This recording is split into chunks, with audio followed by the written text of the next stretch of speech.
colleagues, if you can bear with me so that we can just finish off by 15:45. I want us to also get some comments from the colleagues.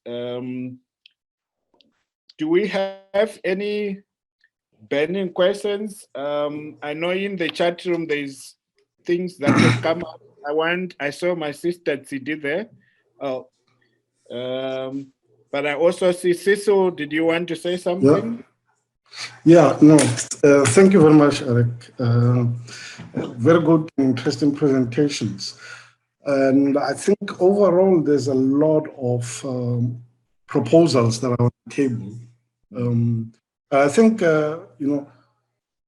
the challenge that I'm having is that as much as we see all these different value chains, Luke was talking about, a value chain, and the problem that we normally have is that you find one or two colleagues working on a product and looking at the whole value chain, right? So they're looking at the cosmetics sector, they're looking at gasoline blending, they're looking at different applications, they're looking at the crop itself in the food sector, so on.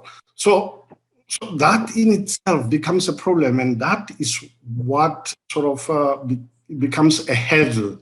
So until we start segmenting these so-called value chains, it's only then that we'll be able to leverage the economic values that we can develop out of these crops, because people have been using these crops for the longest of times. And as much as we can say they're staple, the neglect has been around the research component, simply because they're so-called not commercially viable, but they are. And the markets can easily be generated out of this. So the presentation before Marcus, I think in the US, it's interesting to see what has been done with prickly pear from Mexico to the US market. But we need to look at this type of dynamics. Is it because of the Mexican community or diaspora in the US that creates a market? Or at the same time, do we also, taking that same argument, say some of the, cassava and the orange millet and so on, is it an opportunity for leverage the diaspora in the developed world? Because as much as he was also saying, sometimes you can hide these products, in terms of labeling and call them with scientific wording so that they become more acceptable. But at the same time, people in the diaspora might actually be, anxious to get these type of products and services. So as much as we want to also commercialize, we should be aware of the global value chains that are making sure that certain products don't disrupt their existing markets. So it becomes important that as much as we see, we create these value chains, we then also create new markets, because the same people who grew up with these products, as much as we can say they are now middle class and so on, they still want these types of products if they are refined, if they are edible, if the tastes have improved and so on, and all of those things. And we need to make sure that some of the issues that Luke raises, that there's some level of genome plasticity. So there's lots of varieties that can be derived out of these things. So we need to make sure that as much as we do research, we make them accessible and presentable to the global market. We make sure that we don't end up with, exposing them to the point where we actually even lose this product, because as soon as you do that, you then get sterilized seeds, and then you plant, and then unfortunately you need to go back and continue buying the seeds. And ultimately, you're sitting with the same problem to address, which is poverty alleviation. Thank you. Thank you very much, Sisu. Sisu is from the Department of Science and Innovation here in South Africa. So I thought I would hear from someone who is involved also with the policy. So, colleagues, we are running out of time, but when we started this conversation, I had a lot of questions. Some of them were answered. I crossed out all the ones that I thought were answered but I'm still stuck with one. And in the chat room, I saw CD Morocco also brought in one important aspect: the issue of should can we find other names that can help us to make these crops or these foods attractive? But I also then started thinking, whose problem is it that we have African, we have all these African foods that are neglected, and then of course, who doesn't want them? So I think in conclusion, I would want us to have the speakers, they put their contact details in the chat so that we can start communicating, and this is a network. We have the Farmer Connect, we have Sunbio, connect conversations. So we want to keep on the conversation going so that we can start having put our minds together. But I also said, let's put our money where our mouth is. And I think that's where the food should also go. So I had 3 questions. What should we do as Africans? And no one is going to domesticate our indigenous or neglected crops. We have to do it ourselves, I believe. And what's the role of the researcher? Should the researcher be running around doing the whole value chain, or should we be a bit more organized? What's the role of of course, of the government, especially considering this is neglected, which means someone is literally walking away from them. But I wanted to leave you with this commitment that you need to think about. So what are you going to do when you wake up tomorrow? Because we have been talking a lot, and talking we are very good at. But maybe each one of us should just do one simple thing.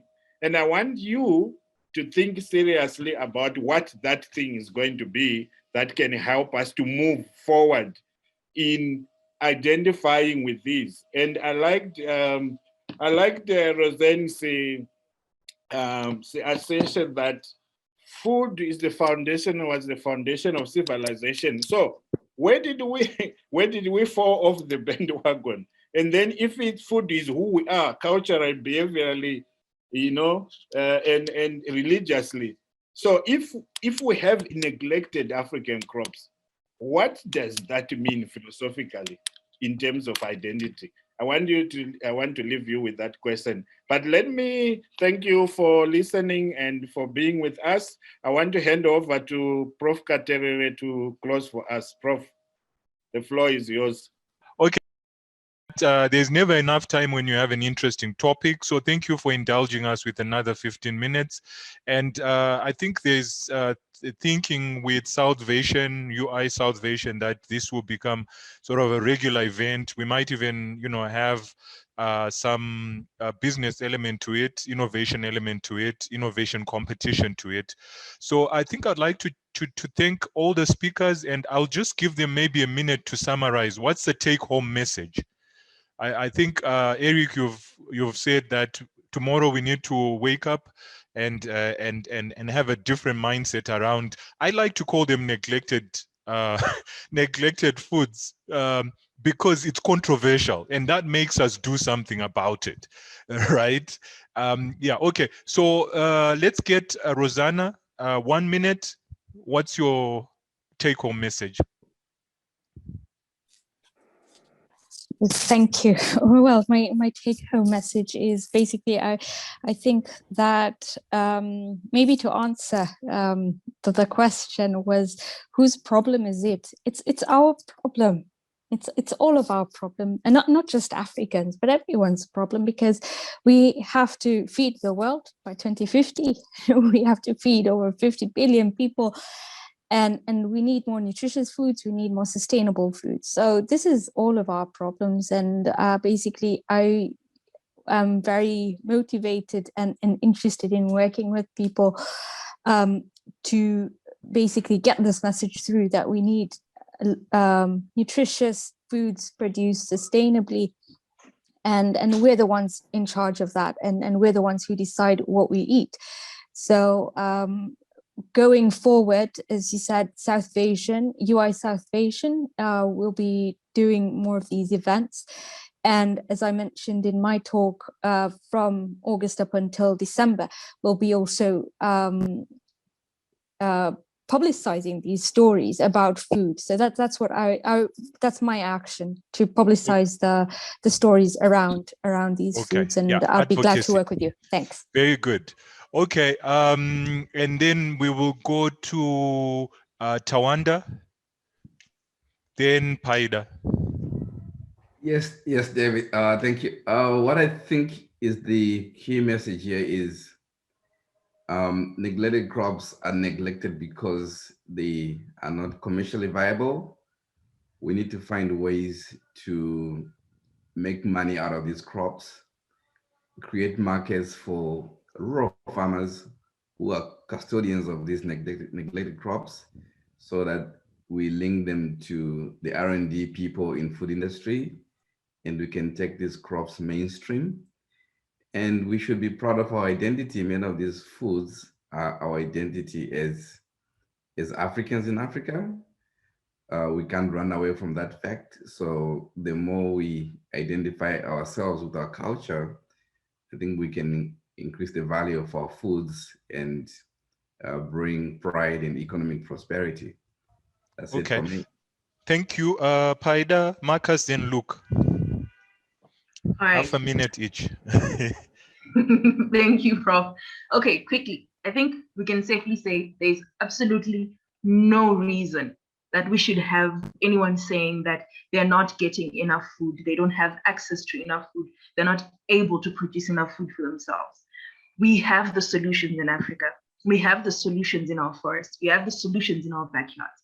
It's only a matter of us going out there, getting them, improving them, and giving them out to the people. Thank you, Prof. And for you, your solution is Marama. You're a big advocate of Marama. Okay, Marcus, then Luke. Yeah, no, I'm a fan of like processing food in Africa, and I think we are rich here. We have people, we have land, we have sun, we have fertile soil. Everything is there. It's an amazing richness. We just need to link into that and process. Okay. And I think the supply chain is the biggest challenge. Yeah, it is indeed. And Luke, half a minute. When we go for penance, to the priest, we may be forgiven, for neglecting these crops, but we will never, never, ever be forgiven if we neglect them, for our animals and for our industries. Because the least that we can do is to eat the animals that we feed, these crops, and to utilize products, from industries, from these crops. That's my take-home message. Thank you. And we need to then create value out of these crops. We need to create industries out of these crops. And I see comments there that it's not just Africa. I think in general, the processed food industry has kind of pushed out all these indigenous foods and to the margins of neglect. So with that, I would like to really thank you. This has been a very interesting webinar. Please be aware that we do edit these presentations and then we put them on our YouTube channel, which I have shared in the link there. So you can subscribe and get clips of this. Sometimes we also load them onto LinkedIn and the socials. But also feel free to, contact SunBio and subscribe to their newsletter. So with that, I would like to thank Farmer Connect. I'd like to thank SunBio and UI South Asian for the partnership that has brought all of you here together. And I hope that you've enjoyed the session, and that the next time you drink a beer, please look at where the ingredients are from or what they are. So enjoy the rest of your afternoon. Thank you. Bye.